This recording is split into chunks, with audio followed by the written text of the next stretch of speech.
প্রত্যেককে শুভ সন্ধ্যা। তো আমাকে এক দিদিভাই প্রশ্ন করেছেন যে ওনার নাম হচ্ছে পিয়ালি বর্মন। তো দিদিভাই বলেছেন যে এক্সপিরিয়েন্সের 10 মার্কস বা অভিজ্ঞতার 10 নম্বর কি থাকবে, অর্থাৎ এসএলএসটি 2025-এ এক্সপিরিয়েন্সের 10 মার্কস কি থাকবে। প্রথম বলি দিদিভাইকে আমার চ্যানেলে স্বাগত, ওয়েলকাম। তো প্রথম বলি যে এক্সপিরিয়েন্সের 10 মার্কসটা নতুন যে সরকার গঠন করবে বা করতে চলেছে আগামীতে কয়েকদিনের মধ্যে, সেখানে এই 10 মার্কসের গল্পটা আদৌ থাকবে কিনা, দিদিভাইয়ের প্রশ্ন এটাই। আচ্ছা, এসএলএসটি যে ক্লাস 9, 10 এবং 11, 12 যে এখানে যে গেজেটটা বলা ছিল, গেজেট কিন্তু মোতাবেক এক্সপিরিয়েন্সের 10 মার্কস থাকবে। গেজেট কিন্তু কখনোই ভায়োলেট করতে পারে না। নতুন সরকার এলেও কিন্তু এসএসসি বা স্কুল সার্ভিস কমিশনের এসএলএসটির যে এক্সপিরিয়েন্সের 10 মার্কস, এটা ক্যান্সেল করতে পারবে না। এটা গেজেটে উল্লেখ করা হয়েছে, সেই মোতাবেক এক্সাম নেওয়া হয়েছে। তবে একটা প্রশ্ন আছে, যেটা গেজেটকে ভায়োলেট করে, এটা কি, যে এক্সপিরিয়েন্সের 10 মার্কসটা ইন্টারভিউ আগে অ্যাড করে ইন্টারভিউতে ডাকা হয়েছে। অর্থাৎ প্রিলিমিনারি ইন্টারভিউ লিস্টে এক্সপিরিয়েন্সের নাম্বারটা যোগ করে ডাকা হয়েছে। সমস্যা এখানেই, এটা কিন্তু অসাংবিধানিক, এটা কিন্তু সংবিধানকে লঙ্ঘন করছে। একটা বড় কিন্তু স্ট্রং পয়েন্ট আছে, এক্সপিরিয়েন্সের 10 মার্কসটা কেন ইন্টারভিউ আগে অ্যাড হয়ে ইন্টারভিউ লিস্টটা হবে।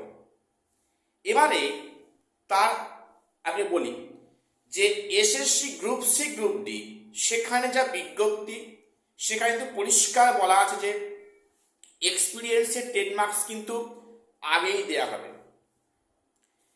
এক্সপিরিয়েন্সের 10 মার্কস কিন্তু আগেই দেওয়া হবে, সেটা কিন্তু গ্রুপ সি, গ্রুপ ডিতে বিজ্ঞপ্তিতে গেজেটে উল্লেখ করা আছে। কিন্তু নবম দশম যেটা উল্লেখ করা আছে, সেখানে যা লেখা আছে পরিষ্কার ইঙ্গিত। তো সেখানে ইঙ্গিতটা কি, যে এক্সপিরিয়েন্সের 10 মার্কস কিন্তু আফটার ইন্টারভিউ অ্যাড করে সেখানে ফাইনাল মেরিট লিস্ট করা হবে। কিন্তু সেখানে কমিশন এবং সরকারের যৌথ প্রয়াসে এই কাজটা করা হয়েছে। ফ্রেশারদের বঞ্চিত করে, ফ্রেশারদের টাকা নিয়ে ফর্ম ফিল আপ করিয়ে তাদের সেখানে এক্সপিরিয়েন্সের মার্কসটায় ইন্টারভিউ আগে অ্যাড করা হয়েছে। এর ফলে অনেকে 70-70 পেয়েও চাকরি পায়নি বা ডাক পায়নি, যেটা হয়তো এই বিশ্বের ইতিহাসে কোথাও হয় না, একমাত্র বেঙ্গলে হয়। আর উনি বলতেন না, বেঙ্গলটা হচ্ছে গিয়ে সারা ভারতবর্ষের একটা মডেল হবে, সত্যি মডেল হয়ে গেছে, এ বিষয়ে কোনো সন্দেহ নেই। তো যাই হোক, তো এখানে কিন্তু এটা একটা অসাংবিধানিক, আনকনস্টিটিউশনাল, যে এক্সপিরিয়েন্সের 10 মার্কসটা ইন্টারভিউ আগে অ্যাড করে ইন্টারভিউ ডাকা হচ্ছে। তাহলে ফ্রেশারদের টাকা দিয়ে মানে পরীক্ষায় বসেছে কেন, কারণটা কি, এই কৈফিয়তটা কে দেবে। এইবারে যেটা হতে পারে, যেটা মেবি হবে, এক্সপিরিয়েন্সের 10 মার্কস বাতিল হবে না, পরিষ্কার ইঙ্গিত।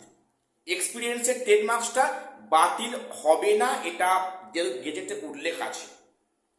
যেটা ফারাক আছে, গেজেট নেই, এখানে আছে কোনটা, যে এই মার্কসটা কখন দেওয়া হবে।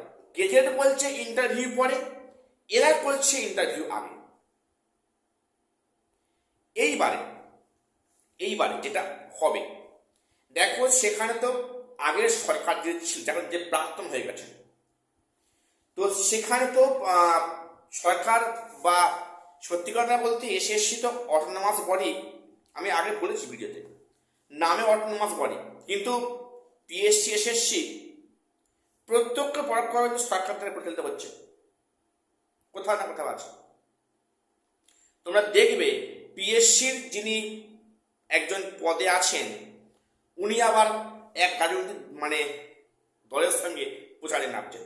এগুলো ভাবতে খুব অবাক লাগে, এগুলো কোন লেভেলে গিয়েছে আমি জানি না। সেই ব্যক্তি কীভাবে বলতে পারবো না, সেই ব্যক্তি বর্তমানে কি অবস্থা হবে, উনি আদৌ ওই পদে থাকার যোগ্য কিনা, আমার সন্দেহ আছে।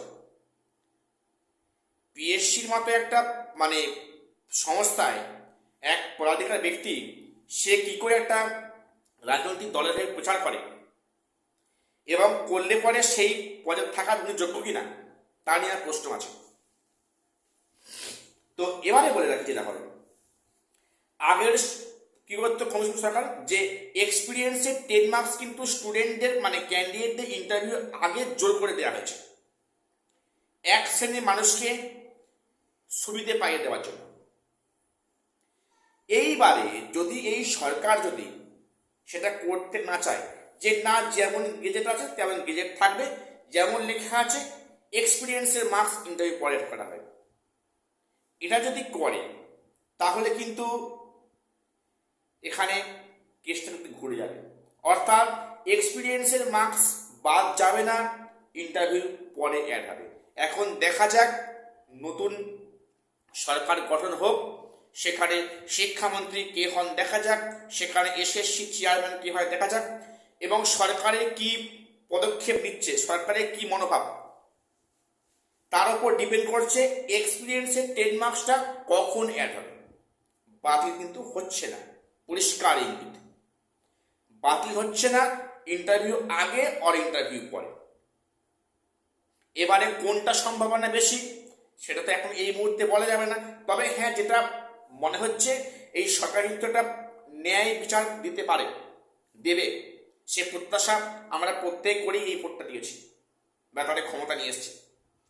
অর্থাৎ যেমন গেজেটে উল্লেখ আছে এক্সপিরিয়েন্সের মার্কস দেওয়া হোক এবং সেই মার্কসটা অবশ্যই ইন্টারভিউর পরে যোগ হোক, যেমনটা গেজেটে উল্লেখ করা আছে। এই দাবি আমাদের ফ্রেশারদের প্রত্যেককে রাখবে বা থাকা উচিত। আর ভিডিওটা প্রত্যেকে শেয়ার করে দাও, এই খবরটা অনেকে জানতে সাহায্য করো। এক্সপিরিয়েন্সের 10 মার্কসটা দেওয়া হোক আফটার ইন্টারভিউ। এখনো যেহেতু স্কুলে এখনো জয়েন করেনি, কাজেই এখন কিন্তু কিছু প্রক্রিয়া করলেও করা যেতে পারে। অবশ্য এ নিয়ে হয়তো সামনের মাসে কেস আছে হাইকোর্টে, তো দেখা যাক সেখানে কি আপডেট আসে না আসে। এটা সম্পূর্ণ ডিপেন্ড করছে সরকারের সদিচ্ছার উপরে, সরকার কি স্টেপ বা সেখানে কি পদক্ষেপ নেবে। আর গ্রুপ সি গ্রুপ ডি ক্ষেত্রে যেটা পরিষ্কার কোনো কেস হবে না, এক্সপিরিয়েন্সের মার্কসটা দেবে, তারপরে কিন্তু ইন্টারভিউতে বা টাইপিং টেস্টে দেখা হবে। গেজেটে পরিষ্কার উল্লেখ করা আছে, আমাদের এই মুহূর্তে গেজেটটা সামনে তোমার দেখাতে পারছি না বা স্ক্রিনে নেই, তো এটাই কিন্তু হবে বা হওয়ার সম্ভাবনা আছে যে এক্সপিরিয়েন্সের মার্কসটা ইন্টারভিউ পরে অ্যাড হবে। এখন দেখাতে বাকিটা সময় করবে। এটুকুই আপডেট দেওয়া ছিল, চ্যানেলটা সাবস্ক্রাইব করে দিও এসএসসি পিএসসি এবং group C group D news পাওয়ার জন্য। আর শেষ করলাম, দেখা হচ্ছে পরের ভিডিওতে।